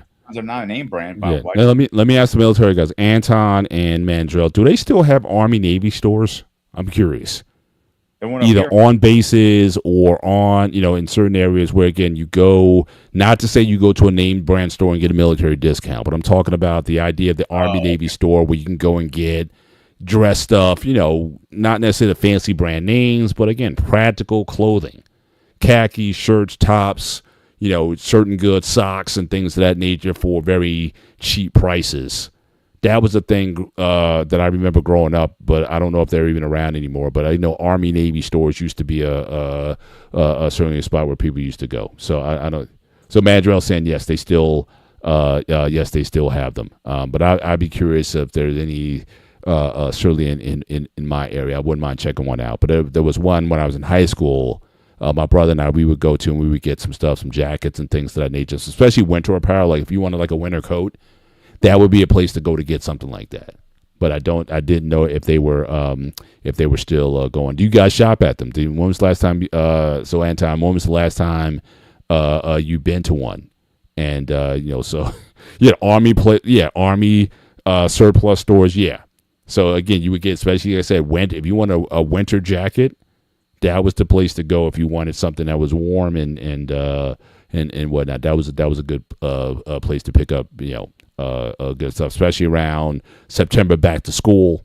So obviously, if you knew you were going to need like winter items and whatnot, yeah, you would go there around August, September for the school year, and you would have those.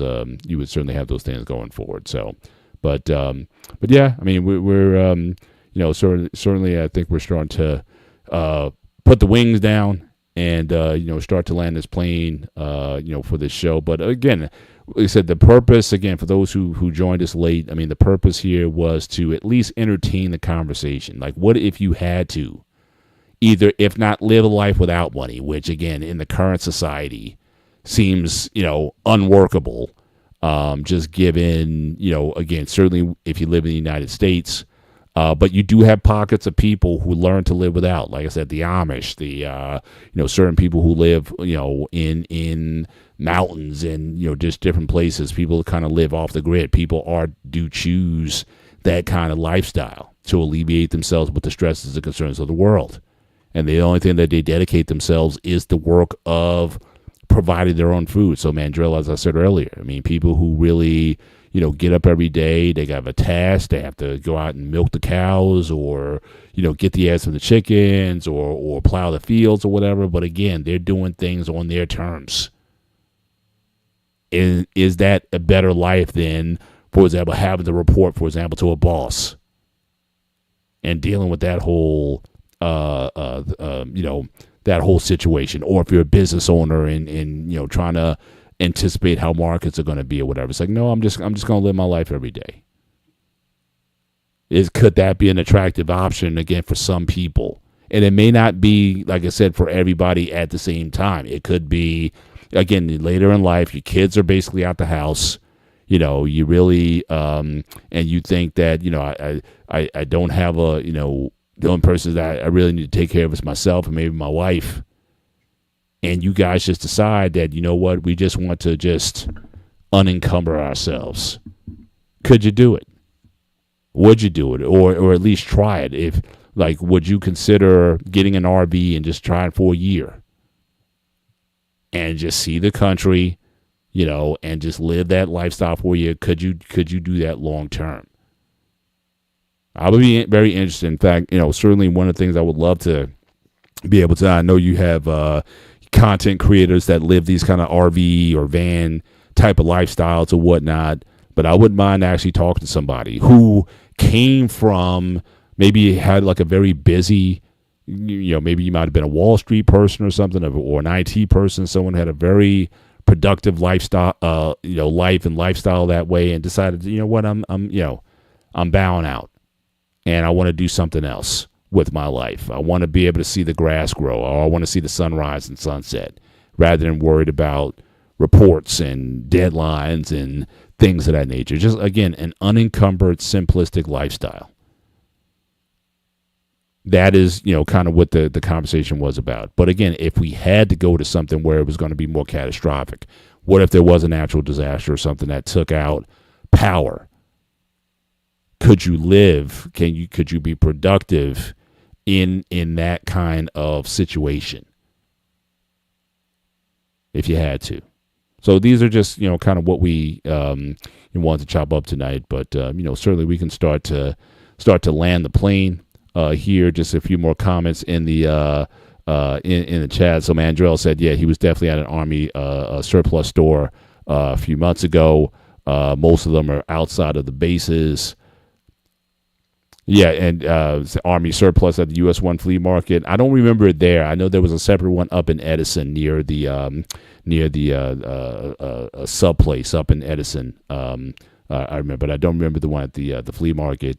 You can get winter gear on clearance right now.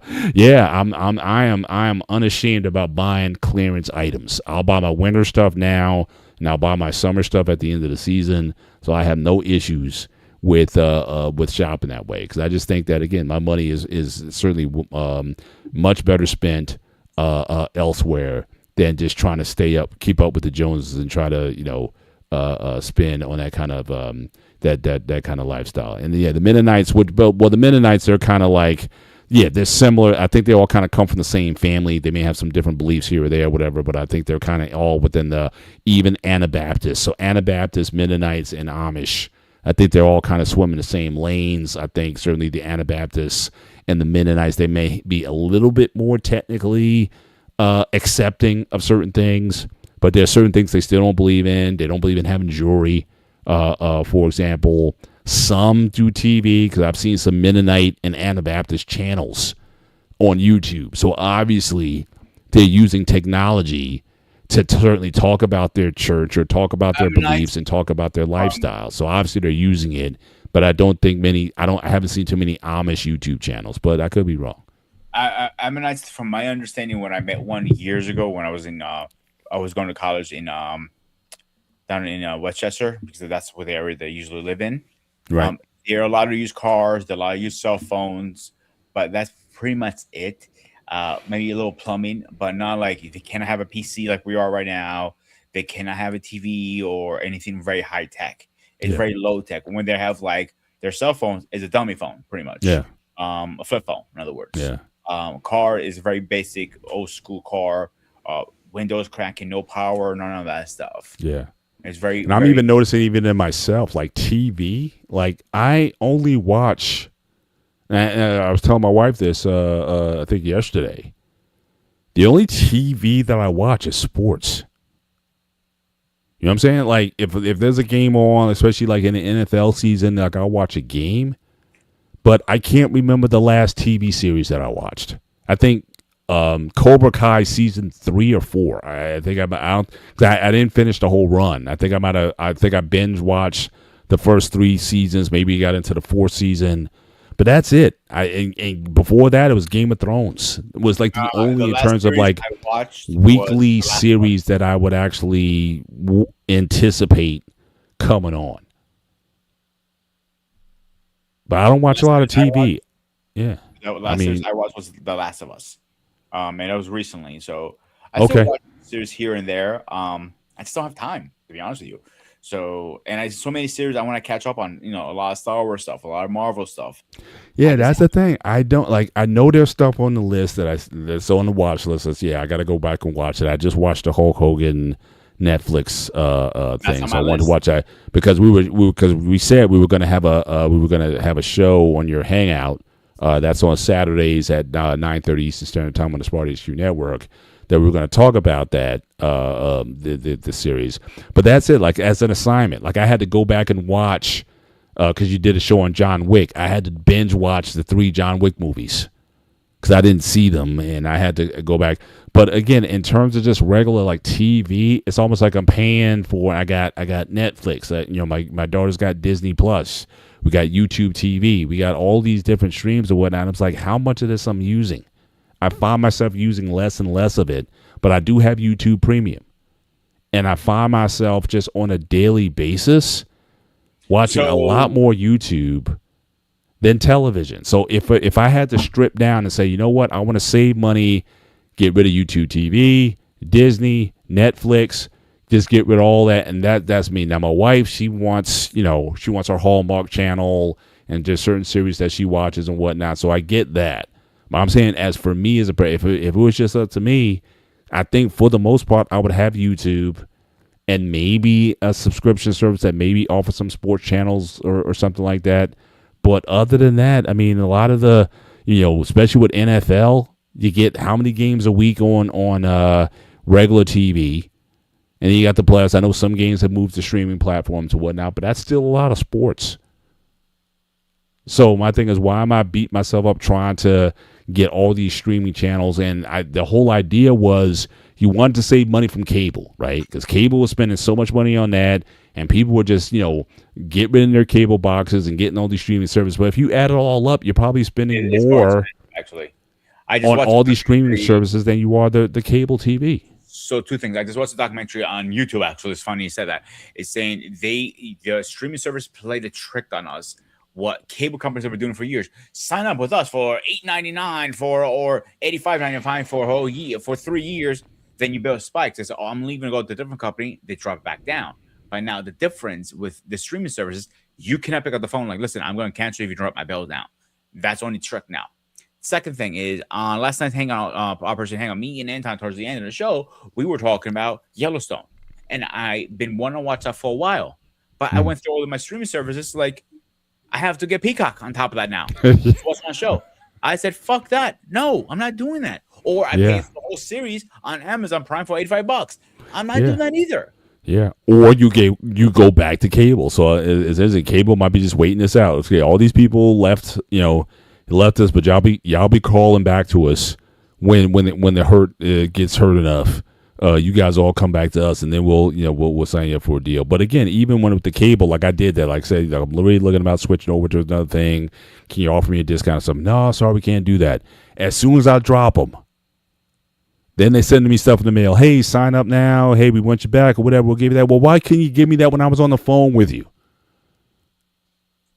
But no, so you had to go through all of this before you guys finally came around and said, yeah, we need to get back. And I remember when I turned my cable boxes in, the lines were out the door at the local cable place because everybody was dropping cable and going to some sort of streaming platform or service. Everybody. It's funny you said that because now a lot of cable companies will bundle your service, meaning if you want streaming services, you have to pay X, Y, and Z numbers.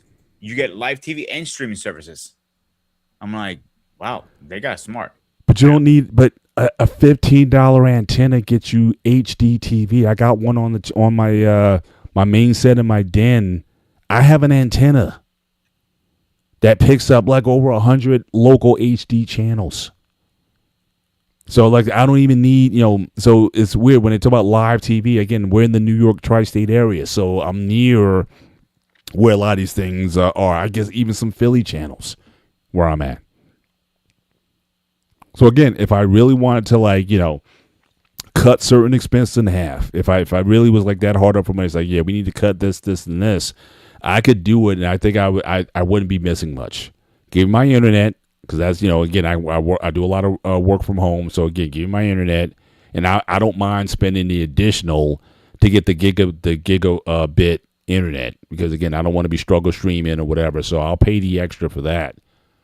But then everything else, again, you got YouTube. I was just watching Mandrell, the fights that happened in UK this weekend. Shout out to Daniel Dubois, who beat Wardley for the championship. Great fight. I watched the replay, and the replay came out less than 24 hours after the fight was over. So I'm gonna spend, and with DAZN, which is the streaming platform, you got to pay a monthly or yearly subscription for that, and they'll still charge, depending on the event, they'll still charge you a pay-per-view fee on top of that. And what's also starting to happen with a lot of these streaming platforms, they're playing commercials. Netflix does start that. The whole idea was that you went to cable or whatever, is that no commercials, and now I'm paying all this subscription money, and you're charging me commercials on top of that. So now I'll wait it out. I'm not spending an extra $80, to get the subscription to DAZN, and I got to pay another $80 to watch the fight, or buy this bundle that they're selling now, like for $400. They give you like 10 or 12 pay-per-views or whatever. But again, is it the pay-per-view that you want to watch? I'm like, no, I'll be patient, and I'll wait for about 12 hours, and I'll go on YouTube, and I'll watch the fight right then and there. With good quality, no squiggly lines or whatever. It's a good quality stream or whatever, and I'll do that. So again, there's so many ways you can save money, and people just running money down the drain, and people are asking, well, why are these attendances going up, or why people's, again, $10,000 for WrestleMania tickets. Yeah, like last year I got the NFL tickets from YouTube. YouTube TV, whatever it is called. And I'll be honest, I barely used it.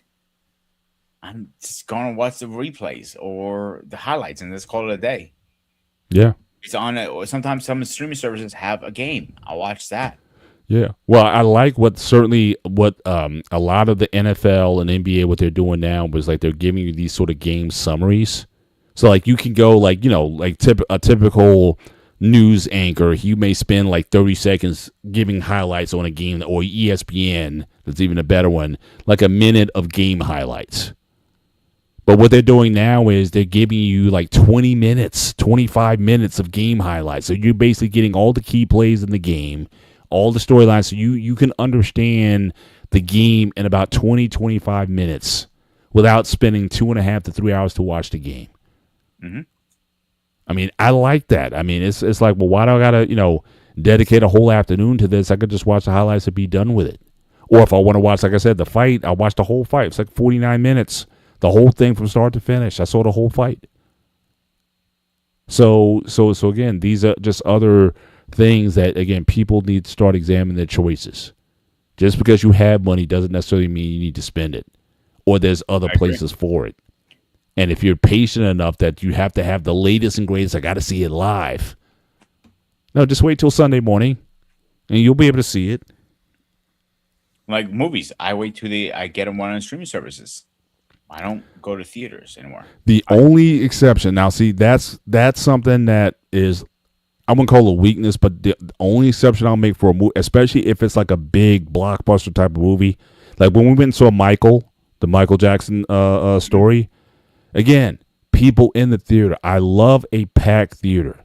When you went and saw the Avengers movies, especially Endgame, you wanted a packed theater because it's like it gives something an element to it versus just watching it. Yeah, you can have your 85-inch screen and watch it there. Yes, you can have your surround sound. That's an experience in and of itself. But being in a crowded theater and watching something live like that, it's almost like you're watching like a live show. You hear the laughter of everybody and the how the crowd is moved by certain things. So, but my thing is this: if I don't see a movie within the first week, then I don't go at all.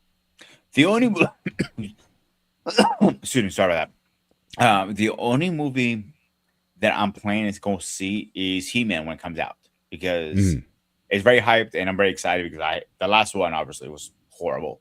And it's something different, you know what I'm saying? And then versus anything else has been coming out. Yeah. But everything else I can wait. I can be patient enough because I cut back on my streaming service because I had all of them at one point. I got rid of Peacock.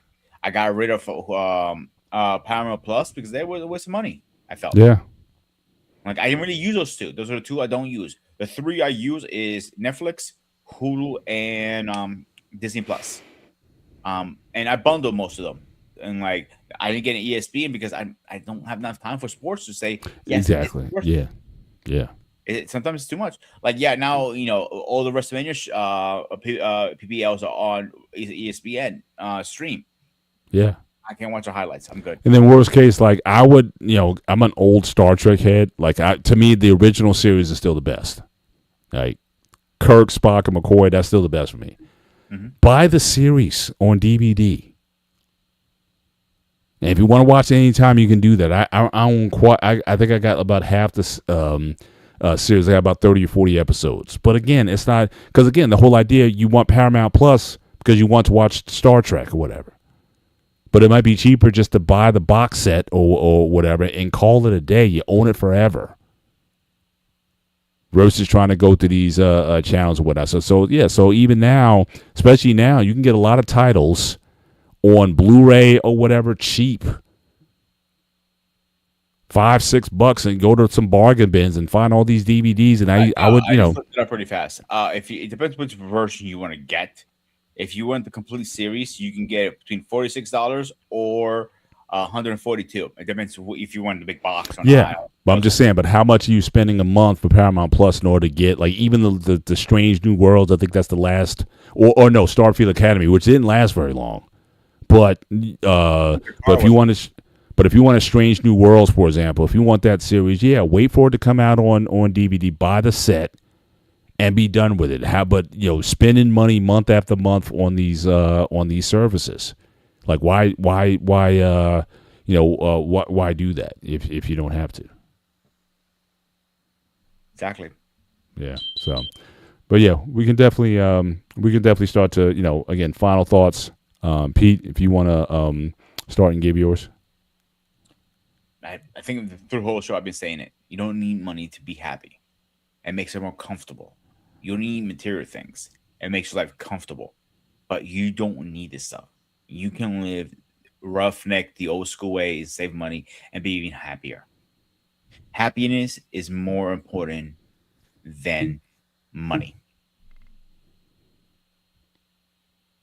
Yeah. Good points. Yeah, I would sort of concur with that. I think people who are choosing a more simple lifestyle, more simple grounds, more environment, and again, there's health benefits to that. The lack of stress in your life always worrying about acquiring it, the stress of fear of losing it. And could you be happy in an environment where you're just in the nature, whether it be in the mountains or the plains or on the beach, or somewhere where, you just worry about the day-to-days in terms of making sure you have plenty of food to eat. You're with someone, hopefully, who loves you and you love them. And, is that so bad? But sometimes I think, again, with the life that we have now, it feels like a house of cards. Like a lot of this stuff can go bad or go south at any time. A consumerist society, a capitalistic society that's built on, again, brands and just getting people to keep spending. Is that bubble going to run out? Is the timer on that clock going to run out at some point? And if it does, then what are you prepared to do? And it's good that you have some skills, again, learn how to, at minimum, I would say for anyone, again, I'm talking to myself as well. I think it is good to at least know how to grow your own food or to maintain your own foods, have your own food supply. If something goes bad, if lines get down, we all saw this with the pandemic where, again, you went to the store and everything was off the shelves. And people were hoarding stuff. They were hoarding tissue paper, and people fighting in the stores over the last roll of tissue paper and stuff like that. But could you live off stuff? When we had Hurricane Sandy that came through here, people standing in lines, hundreds of people in line to get gas to fill their gas generators or what have you. Could you endure if you were in some sort of crisis type of situation where you had to go back and living, taking more control over your life and not thinking, I'll just go and buy it. And so those are things I think worth thinking about in this conversation. So, and thank you, Mandrell. Finally, say I always get you at some point in time. So just keep watching. I always tend to land the point. At some point in time. But again, we appreciate you guys being with us. Search tonight. Good stream tonight. Just watching the flow of traffic. I mean, we hit some pretty high points. So again, we appreciate those who stopped through. Some people who we saw for the first time. And again, we appreciate, again, it's just Peter and I having a conversation. That's what this show is about. And, but we appreciate you for being part of the conversation, for stirring thoughts. Again, someone told me this a while ago. Small minds talk about people, average minds talk about events, and high minds talk about ideas.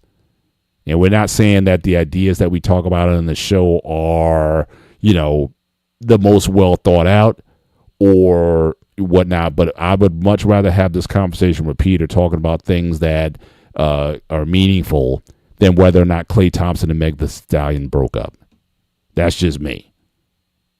I'm not a gossip guy. I'd rather talk about ideas and concepts and principles and things that, really talk about the human experience versus what someone in Hollywood is doing.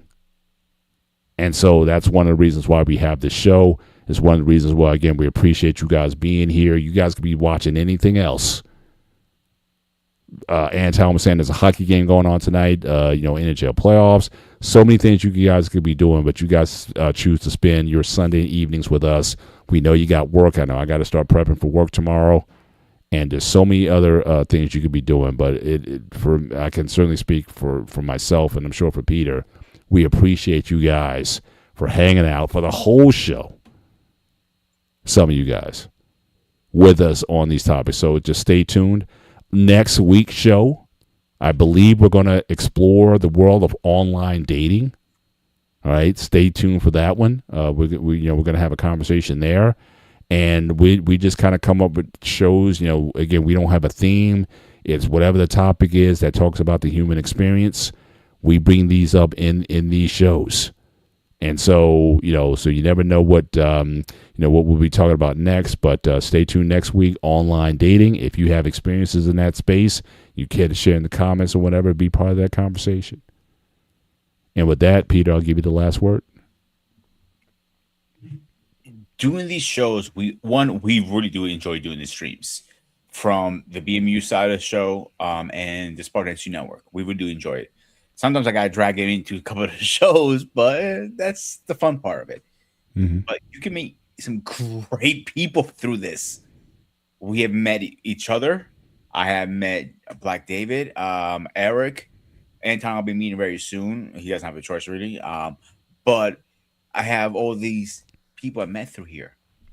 If you told me almost 4 years ago I'm gonna meet a bold, flat-headed guy from YouTube, I would like, you're on crack. But I met him. He's one of my best friends now. And this kid's growing and growing and growing.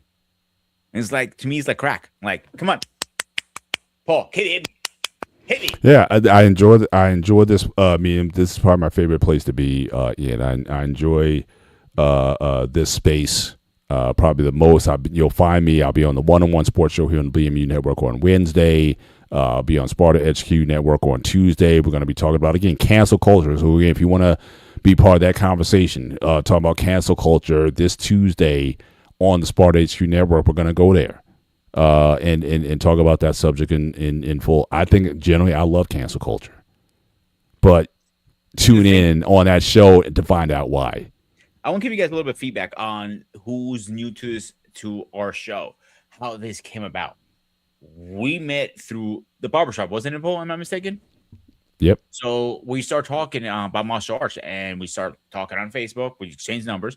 One day I went up to him like, yo, call me again in a second. I have an idea for you might like. I pitched the idea. He goes, I like this idea. But my original idea, and it still is my original idea, is let's do it between both channels to help both of us. We had me with BMU. He liked it. I gotta give him credit. He came up with the name, the thumbnails, and all that stuff. I come up with topics most of the times. Yeah. Not always, and again, appreciate BMU again, always delivering for us, always there when we need you, and again dropping the thumbnails and whatnot. We really appreciate everything that you do for us to make this show work. Really, and I made a promise. This is probably gonna be the most successful show on both networks. I delivered my promise, so bragging rights to us on that. Always poking on the side. We became close like that, and we keep growing. We have brought some great guests here. From Pop Culture Warrior has been on here. King Smith has been on here.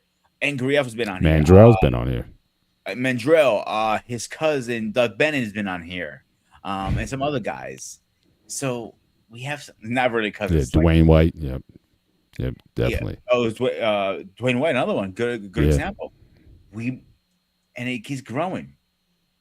Yeah. I'm not stopping. I'm just getting warmed up here, baby. Yeah, again, very productive show and platform, and we're concerned about just creating great content. We can look at the numbers and the metrics, and certainly we've seen some very good numbers certainly in recent shows in recent weeks. And again, certainly we have a lot of people to thank for that. You guys in particular to thank for that.